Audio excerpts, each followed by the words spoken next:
প্রিয় শিক্ষার্থী বন্ধুরা, আশা করি সবাই ভালো আছো। সবাইকে আমাদের চ্যানেলের পক্ষ থেকে জানাই শুভেচ্ছা ও স্বাগতম। উপসহকারী প্রকৌশলী ত্রিপলি জব প্রিপারেশনের শিক্ষার্থীদের জন্য প্রতি সপ্তাহে যে মডেল টেস্ট নিয়ে থাকি, আজকের ক্লাসে আমরা সেই মডেল টেস্টের যে তৃতীয় যে মডেল টেস্টটি রয়েছে তার সমস্যার সমাধান করব। আর তোমরা যারা মডেল টেস্ট দিতে ইচ্ছুক তারা আমাদের নিচের যে গ্রুপটি রয়েছে সেই গ্রুপে জয়েন করে বিস্তারিত জেনে নিতে পারো। মডেল টেস্ট 3-এর প্রথম যে প্রশ্নটি ছিল question 1, determine the voltage difference between A and B. এই সার্কিটের আমাদের এ এবং বি এই দুই পয়েন্টের ভোল্টেজ পার্থক্য আমাদের বের করতে বলা হয়েছে। তো আমাদের দেখো এ এবং বি এই দুই পয়েন্টের যে ভোল্টেজ যদি বের করতে বলা হয়েছে, তো এই জন্য আমরা এখানে খুব সহজে কী করেছি, নোডাল অ্যানালাইসিস বা নোড পদ্ধতি ব্যবহার করেছি। কারণ এখানে নোড ব্যবহার করলে আমরা খুব সহজে এ এবং বি পয়েন্টের ভোল্টেজ সহজে বের করতে পারবো।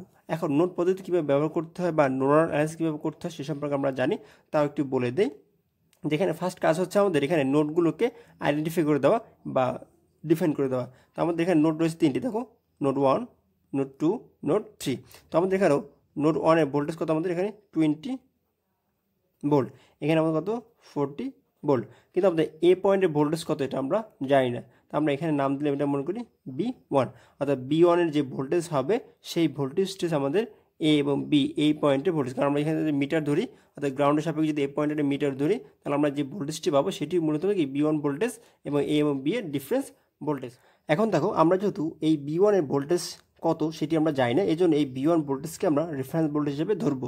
তো যাকে রেফারেন্স ভোল্টেজ ধরা হয় তাকে মূলত কি বড় হিসাব করা হয়, অর্থাৎ এখানে ভোল্টেজটি বেশি হিসাব করা হয় এবং যার সাপেক্ষে অপর ভোল্টেজগুলোকে বিয়োগ করে আমরা কেসিএল প্রয়োগ করব। তো দেখো আমাদের এখানে এই পয়েন্টে কোথাও কী কারেন্ট আসতে থাকো, এখান থেকে 1 অ্যাম্পিয়ার, এই যে 2 এই শাখার কারেন্টগুলো আমাদের অলরেডি দেওয়া 1 অ্যাম্পিয়ার। দ্যাটস মিন আমাদের এখানে এই 2 এর কোনো কাজ নেই, তত এখানে আমরা 1 অ্যাম্পিয়ার হিসাব করবো। তো আমাদের এখান থেকে দেখো একটা 1 অ্যাম্পিয়ার কারেন্ট আসতেছে, 1 অ্যাম্পিয়ার কারেন্ট আসতেছে, প্লাস আমাদের এই 10 ওহমের একটা, এই দুই ভোল্টেজ ডিফারেন্স থেকে 10 ওহমকে বাদ দিলে একটা কারেন্ট পাবো, প্লাস আমাদের এখানে 1 অ্যাম্পিয়ার থেকে একটা কারেন্ট আসতেছে, এই দুই কারেন্ট। এবং আমরা দেখো এখানে আরেকটি কারেন্ট, এই যে 2 ওহম এর ভিতর থেকে কারেন্ট আসতেছে কত 5 অ্যাম্পিয়ার, এখানে একটা কত 5 অ্যাম্পিয়ার কারেন্ট আসতেছে। আবার B1 থেকে 40 ভোল্ট, এখানে কত কারেন্ট সেটা আমরা জানি না, তাহলে B1 - 40/5 এইখানে যে কারেন্ট সেই কারেন্টের মান। এবং আমাদের দেখো এই 1 অ্যাম্পিয়ার কারেন্ট এই নোড থেকে বের হয়ে যাচ্ছে দিকে, তাহলে এখানে কী হবে আমাদের 1 অ্যাম্পিয়ার। তো এখানে যে আমরা একটা সূত্র শিখে রাখি, যখন নোডে কোনো কারেন্ট আসে তখন সেই কারেন্টটির সাইন হয়ে নেগেটিভ এবং নোড থেকে যে কারেন্টটি বের হয়ে যায় সেই কারেন্টটির মান হবে পজিটিভ। ওকে, তো আমাদের এখানে দেখো এই পয়েন্টে আমাদের নোডের কারেন্টটি হবে -1 অ্যাম্পিয়ার এবং এখান থেকে কারেন্ট আমাদের 1 অ্যাম্পিয়ার বের হয়ে যাচ্ছে, তাহলে আমাদের এখানে কত আসবে, আমাদের +1 অ্যাম্পিয়ার। এবং আমাদের দেখো এখানে 5 অ্যাম্পিয়ার কারেন্ট কি নোডে আসতেছে, তাহলে এখানে হবে কি -5 অ্যাম্পিয়ার। ওকে, তাহলে দেখো আমাদের যদি কেসিএল প্রয়োগ করি তাহলে এখানে কী কারেন্ট আছে, আমাদের এখানে 1 অ্যাম্পিয়ার, এখানে হচ্ছে -5 অ্যাম্পিয়ার, এখানে হচ্ছে +1 অ্যাম্পিয়ার এবং আমাদের এই 10 ওহমের কারেন্ট এবং আমাদের 5 ওহমের কারেন্ট, এই কারেন্টগুলোর যোগ বিয়োগ হচ্ছে আমাদের এই B1-এর ডিফারেন্স ভোল্টেজ পেয়ে যাবে এখান থেকে। তো এটা কীভাবে লিখবো আমরা, B1 - 20/10, B1 - 20/10 at node B1, এই পয়েন্টে আমরা যখন নোড অ্যানালাইসিস করতেছি, B1 - 20/10 মাইনাস এখান থেকে 8 কারেন্ট আমার আসতেছে সেটা কত, আমাদের 1 অ্যাম্পিয়ার, অর্থাৎ নোডের দিকে আসতেছে, এই জন্য -1 অ্যাম্পিয়ার, প্লাস B1 - 40/5, B1 - 40/5। এরপর আমাদের দেখো এই 5-এর ভিতরে আমাদের কী হচ্ছে, এই নোড থেকে 8 কারেন্ট বের হয়ে যাচ্ছে, সেটা কত 1 অ্যাম্পিয়ার, +1 অ্যাম্পিয়ার। আবার আমাদের এখানে 5 অ্যাম্পিয়ার, তো নোডের 8 কারেন্ট আসতেছে সেটা কত, আমাদের 5 অ্যাম্পিয়ার, তাহলে কত আসবে -5। তো আমাদের দেখো এখানে যদি আমরা হিসাব করি B1/10 আসবে, B1/5 আসবে, তাহলে এই B1/5 এবং B1/10 থেকে আমাদের B1 কমন নেই, তাহলে কী লিখতে পারি 1/10 এবং এখানে লিখতে পারি 1/5। এবার কত এখানে আমরা দেখো 20/10, 40/5 এবং -1 এবং আমাদের এখানে রয়েছে +1 -5, তা এটা কারেন্ট চলে যাবে, এবার রয়েছে -5। তো এই অংশটি আমরা যদি ইকুয়াল অপোজিট নিয়ে যাই তাহলে মাইনাস হয়ে যাবে প্লাস, এখানে -20/10 এটা হয়ে যাবে প্লাস, -40/5 হয়ে যাবে প্লাস। তাহলে এই ইকুয়েশনটি যদি সলভ করি তাহলে আমরা এখান থেকে B1/1/10 + 1/5 = 15 পেয়ে যাবো, কারণ এটা ভাগ করে আসবে 2, এখানে আসবে কত 8, তাহলে আমাদের কত 15।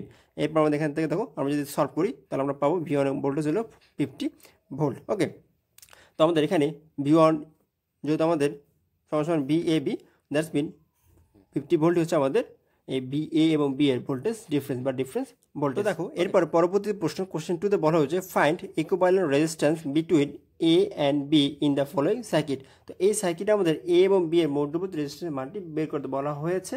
তো দেখো এই সার্কিট দেখেও কিন্তু সহজে বোঝা যায় না এখানে কোনটি সিরিজ কোনটি প্যারালাল।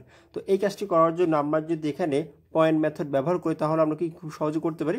জাস্ট মিন আমরা যদি এখানে নাম দিই, ধরো এটা ধরো বড়দের এ দিলাম এ, এইটার ধরো বি, এরপর ধরো এখান থেকে এখানে আসবো আমরা কী নাম দেবো, ধরো সি। দেখো এখান থেকে আমাদের এখানে আসলে কোনো রেজিস্টার অতিক্রম করার প্রয়োজন, তার মানে এটার নামও সি। এরপর আমাদের এখান থেকে এটা দিতে পারি, এটা কত আমাদের ধরো সি, এরপর এখানে কত আমাদের ডি। তাহলে আমাদের দেখেন পয়েন্ট কয়টি, মোট 4টি, এ বি সি ডি। তো এই 4টি পয়েন্টকে যদি আমরা আবার একটু সহজে রিড করি তাহলে সার্কিট হবে এরকম। দেখো আমরা তোমাদের জন্য এঁকে রেখেছি যে এ থেকে বি অন ওহম, এরপর রয়েছে বি থেকে সি 12, বি থেকে সি 12 ওহম, এরপর দেখো সি থেকে ডি 6 ওহম, সি থেকে ডি 6 ওহম, এরপর রয়েছে আবার সি থেকে ডি 6 ওহম, সি থেকে ডি 6 ওহম, এরপর দেখো আমাদের সি থেকে সি, সি থেকে সি।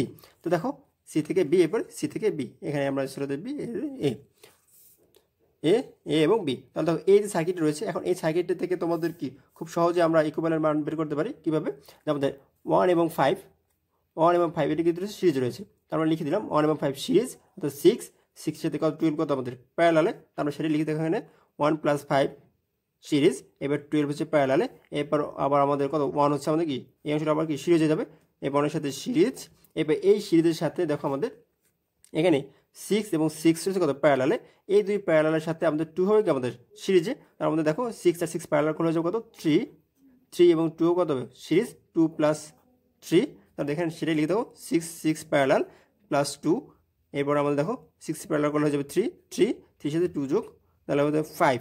এইবার দেখো আমাদের এই যে রেজাল্ট আসবে 2 + 3, তার সাথে আমাদের এই যে অংশটা রয়েছে এই অংশের যে মানটা আসবে তার সাথে কি প্যারালাল, তার মানে আমরা বলতে পারি 5 প্যারালাল 1 + 4, এই অংশ আসবে 4, তাহলে 1 + 4 আর এখানে আসবে 5, তাহলে আসবে 5 কি প্যারালালে, তাহলে 5 আর 5 প্যারালাল করলে যা আসবে অর্থাৎ 5 × 5 / 5 + 5, আর এখানে 7 কি আমাদের সিরিজে রয়েছে, অর্থাৎ সিরিজে রয়েছে, তাহলে এখানে আসবে 9.5। তো এইভাবে আমরা খুব সহজে সার্কিটের ইকুইভ্যালেন্ট রেজিস্ট্যান্সের মান নির্ণয় করতে পারি। এরপরে মডেল টেস্ট 3-এর 3 নম্বর যে প্রশ্নটি ছিল সেটি হচ্ছে find the value of R which will transfer power through 10 ohm using maximum power transfer theorem. তো এই সার্কিট থেকে আমাদের আর এর মানটি বের করতে বলা হয়েছে ম্যাক্সিমাম পাওয়ার ট্রান্সফার থিওরেমের সাহায্যে। তো এই ম্যাথটি করার জন্য আমাদের ম্যাক্সিমাম পাওয়ার ট্রান্সফারের যে থিওরি এবং শর্ত রয়েছে সেই শর্তটি যদি জানা থাকে তাহলে আমরা খুব সহজেই এই ম্যাথটি সমাধান করতে পারবো। তো দেখো এখানে বলা হয়েছে যে আমাদের 10 ওহমের ভিতরে আমাদের পাওয়ার বা লোড সরবরাহ করে, তো আমাদের দেখো এখানে ট্রান্সফার পাওয়ার থ্রু 10 ওহম। তো আমাদের এই যে লোড, এই লোডটিকে আমাদের কী করতে হবে, খুলে ফেলতে হবে এবং এখান থেকে আমাদের আরটিএস বের করতে হবে। তো আমাদের আরটিএস যদি বের করতে চাই এই অংশ থেকে, তাহলে আমাদের সার্কিটে যদি রিড্র করি তাহলে এরকম আসবে।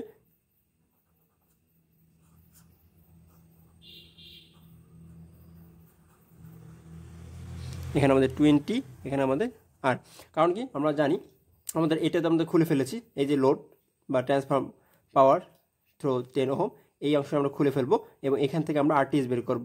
যে আরটিএস বের করতে চাই তাহলে আমাদের দেখো সোর্সগুলো কী করে দেবো, শর্ট করে দেবো। আমাদের শর্ট করে দিলে এখানে এই আর এবং এই 20 এটা কি হচ্ছে আমাদের প্যারালালে, তার প্যারালাল বের করার সূত্র কি, যে আরটিএস আর ইন্টু 20/r+20। আবার আমরা ম্যাক্সিমাম পাওয়ার ট্রান্সফার থিওরেমের যে শর্ত রয়েছে শর্ত কি জানি, যে আমাদের লোড রেজিস্টারের মান এবং আরটিএস এর মান সমান হবে, অর্থাৎ আমাদের এখানে লোডের মান কত আমাদের 10, অর্থাৎ আর এখানে এই লোড 10 আমাদের লোড হিসেবে কাজ করতেছে, যেহেতু আমরা বলা হয়েছে প্রশ্নে যে which will transfer power through 10 ohm, আমাদের এই 10 ওহম হচ্ছে আমাদের লোড রেজিস্টার। তো লোড রেজিস্টারের ভ্যালু এবং আরটিএস এর ভ্যালু সমান হবে ম্যাক্সিমাম পাওয়ার ট্রান্সফারের যে থিওরির যে শর্ত বা কন্ডিশন হয় সেই অনুযায়ী। তো আমরা লিখতে পারি আরটিএস = আর = 10 ওহম। তো আমরা দেখেন আরটিএস এর পরিবর্তে আমরা 10 লিখতে পারি। তারপর আমরা কী করতে পারি, দেখো 10-এর সাথে এই r+20-কে আর গুণন করে দেই, তাহলে আমরা পাবো 10r + 200 = 20r। আমাদের এখান থেকে দেখো আর এর ভ্যালু খুব সহজে 20 ওহম বের হয়ে যাবে। ওকে, তো এই হচ্ছে আমাদের আর এর মান, অ্যান্সার। আচ্ছা, এরপর নেক্সট যে প্রশ্ন ছিল বলা হয়েছে সুপারপজিশন থিওরেম ব্যবহার করে আমাদের 2 ওহমের ভিতর দিয়ে কত কারেন্ট প্রবাহিত হচ্ছে সেটি বের করতে হবে।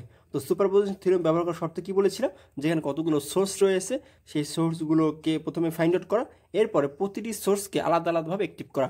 তো যখন আমরা ভোল্টেজ সোর্সকে অ্যাক্টিভ করব তখন আমরা বাকি যে সোর্সগুলো থাকবে সেই সোর্সগুলোকে ডিঅ্যাক্টিভ করে দেবো। যদি কারেন্ট সোর্স থাকে সেটাকে ওপেন করে দেবো, ভোল্টেজ সোর্স থাকে সেটাকে শর্ট করে দেবো। তো এখানে আমাদের সোর্স রয়েছে 3টি, দেখো 10 ভোল্ট, 6 এম্পিয়ার এবং 6 ভোল্ট। তো ভোল্টেজ সোর্স 2টা, কারেন্ট সোর্স 1টি। তো আমাদের এখানে 3বার আমাদের এই ইকুয়েশনকে আমরা 3টি সমীকরণ দাঁড় করাবো এবং আমাদের প্রতিবারের জন্য আমাদের যে কারেন্ট রয়েছে সেই কারেন্টের মান লিখবো।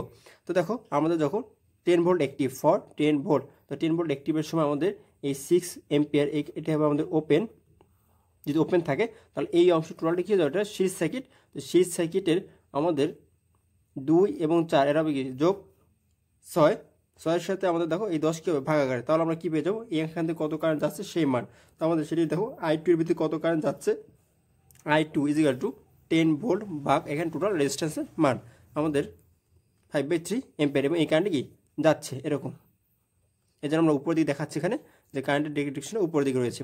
এরপরে আমাদের যখন 6 এম্পিয়ার অ্যাক্টিভ হবে ফর 6 এম্পিয়ার, অর্থাৎ এই যখন আমরা কারেন্ট সোর্স এটি অ্যাক্টিভ থাকবে তখন আমাদের কী করতে হবে, এই ভোল্টেজ এটা হয়ে যাবে শর্ট, এটা হয়ে যাবে কি শর্ট। সো আমাদের এই 6 এম্পিয়ার কারেন্ট আমাদের 2 এম্পিয়ার ভিতর দিয়েও যাবে এবং আমাদের 4 এম্পিয়ার ভিতর দিয়েও যাবে, অর্থাৎ প্যারালালে ভাগ হয়ে যাবে। যখন ভাগ হয়ে যাবে তখন আমাদের লাগবে তো 2 ওহমের ভিতরে কত কারেন্ট সেই কারেন্টের মান। এই জন্য আমরা কী করবো, এই শাখার বিপরীত শাখার মানকে গুণ করবো।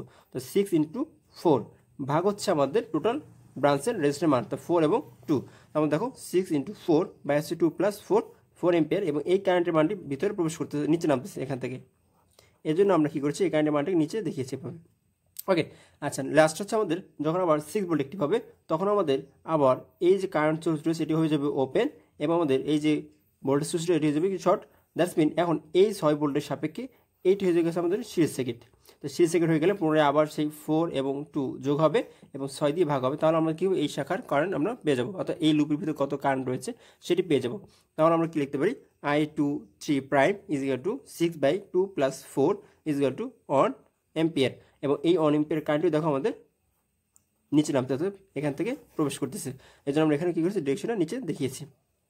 রাইট, এখন আমরা যদি এই I2 এর টোটাল বা তুল্য কারেন্ট বের করতে, তো মোট কারেন্ট যদি বের করতে চাই তাহলে আমরা কী লিখতে পারি এখানে, যে I2 + I2 prime I2 prime + I2 double prime + I2 3'। তো এখন দেখো I2 এর যে মানটি রয়েছে, I2 এর মানটি কীরকম ছিল, দেখো আমাদের এইখানে ম্যাক্সিমাম যে কারেন্টটি সেই কারেন্টের ডিরেকশনটি দেখো নিচের দিকে রয়েছে, তার মানে আমাদের বড় কারেন্টের সাইনটা হবে পজিটিভ এবং ক্ষুদ্র কারেন্টের অংশটা আমাদের নেগেটিভ। তো আমরা এখান থেকে এভাবে বলতে পারি যে আমাদের I2 এখানে হচ্ছে 5/3, এই কারেন্টের ডিরেকশনটা হচ্ছে আমাদের 4 এম্পিয়ার এবং 1 এম্পিয়ার বিপরীত। দ্যাটস মিন এটা হচ্ছে আমাদের নেগেটিভ অংশ, অর্থাৎ -5/3, এখানে আমাদের +4 + 1। আমরা এখানে যদি আমি হিসাব করি তাহলে এখানে চলে আসবে 3.33 এম্পিয়ার। তো এই হচ্ছে আমাদের সুপারপজিশন থিওরেম ব্যবহার করে 2 ওহমের ভিতর দিয়ে প্রবাহিত কারেন্টের মান। যেহেতু আমাদের ম্যাক্সিমাম কারেন্টটি আমাদের এই 2 ওহমের ভিতরে প্রবেশ করতেছে, এই জন্য এই কারেন্টের মান অবশ্যই পজিটিভ আসবে, এখানে নেগেটিভ আসার কোনো সুযোগ নেই। ওকে, আচ্ছা এরপর আমরা কিছু নন প্রশ্ন করেছিলাম, এখন আমরা সেই নন প্রশ্নগুলো একটু সমাধান দেখব। তো দেখো ননের প্রশ্ন ছিল আমাদের 5-এর এতে, দুটি ক্যাপাসিটর 20 মাইক্রোফ্যারাডের সিরিজে সংযোগ করলে এদের মোট ক্যাপাসিটর কত হবে। তো আমরা সবসময় খেয়াল রাখবো, ক্যাপাসিটরকে যদি সিরিজে সংযোগ করতে হয় তখন এই ক্যাপাসিটর মানকে প্যারালাল হিসাব করতে হয়। তখন আমরা রেজিস্টার মান যেরকম আমরা প্যারালাল থাকলে হিসাব করি, ঠিক এখানে আমাদের ক্যাপাসিটরকে প্যারালাল হিসাব করতে হবে। ওকে, তাহলে আমরা কী লিখতে পারি, 20 × 20/20 + 20, তখন আমার মান আসবে 10 মাইক্রোফ্যারাডে। এরপরে একটি 4 পোল 50 হার্টজ এবং 3 ফেজ মোটরের সিনক্রোনাস স্পিড কত হবে। তো আমাদের এটি মান আসবে 1500 RPM। এটা আমরা সিনক্রোনাস মোটরের যে সূত্রটি রয়েছে NS = 120 F/P। তো এখানে যে আমরা যদি 120 F এর মান বসাই দিই 50 এবং আমাদের P এর মান 4, তাহলে আমরা চলে আসবে লিখে 1500 RPM। এবার বলা হচ্ছে MCB এর পুনরূপ কী হবে, মডেল কেস সার্কিট ব্রেকার। এবার হচ্ছে আমাদের 6-এর এ নন ডিপার্টমেন্টের যে প্রশ্নগুলো ছিল, যাপিত জীবনের উপন্যাস গ্রন্থের রচয়িতা কে, উত্তর হবে সেলিনা হোসেন। সংক্ষিপ্ত রচনা কে করেন, উত্তর হবে শহীদুল্লাহ কায়সার। সোনালী কাবিনের রচয়িতাকে আল মাহমুদ। মন গড়া যে সমাসের উদাহরণ ছিল তৎপুরুষ। লাজ যে ধরনের শব্দ, এটি একটি বিশেষ শব্দ। ক্যাম্পিং শব্দটির পারিভাষিক শব্দ কী হবে, প্রচার অভিযান। এবং অবিরাম শব্দের অর্থ কী, সুন্দর। তো আশা করি তোমরা প্রতিটি প্রশ্নে সব ভালো করে বুঝতে পেরেছো। যদি কোথাও কোনো বুঝতে অসুবিধা হয় অথবা কোথাও কোনো ভুল ত্রুটি পরিলক্ষিত হয় তাহলে অবশ্যই আমাদেরকে কমেন্ট করে জানাবা, আমরা তোমাদেরকে সমস্যার সমাধান করে দেওয়ার চেষ্টা করব। তো পরবর্তী ভিডিও ক্লাস দেখার আমন্ত্রণ জানিয়ে আজকের মতো এখানে শেষ করছি। আল্লাহ হাফেজ।